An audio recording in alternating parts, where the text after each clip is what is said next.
Largaron el handicap Platería sobre distancia de 2000 metros. Agrupadas las competidoras, trata de hacer la delantera por el lado interior de la cancha. La número 3, Migea, conducida por Edwin Talaverano. Por dentro quedó el 1, Superga, con la monta de Ramiro Barrueco. Por el lado exterior de la pista viene avanzando la competidora 3A, Perugia Gold, conducida por Jorge Ruiz Díaz. Muy cerca queda el 2, Etiopien. En la silla con Juan Villagra. Están ya en la señal de marcatoria de los 1500 metros. Por el lado interior de la cancha, la número 3, Migea, en la delantera le la ventaja sobre el 3A, Perugia Gold. Entre medio quedó la número 4, Rubia Santina, conducida por Juan Jiménez. A 2 cuerpos y medio viene avanzando la competidora número 5, Eventual Jam, con la monta de Eduardo Ortega Pavón.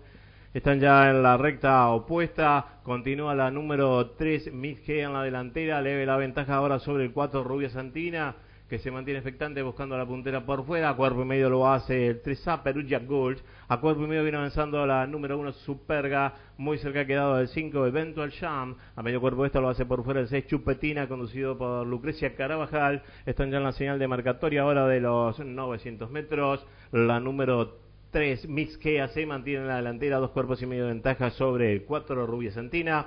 Muy cerca ha quedado por fuera la competidora 3A, Perugia Gold. Por dentro el 1, Superga, va en busca de la puntera. A 2 cuerpos y medio lo hace abierta la número 6, Chupetina.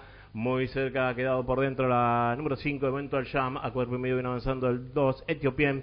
Lejos lo hace la número 8, Miscarita. Están ya en la demarcación de los 500 metros y la número 3, Migea, en la delantera. Cuerpo escaso de ventaja ahora sobre el 1, Superga, que va en busca de la puntera. Más abierta viene avanzando el 3A, Perugia Gold. Por dentro lo hace la número 5, Eventual Jam.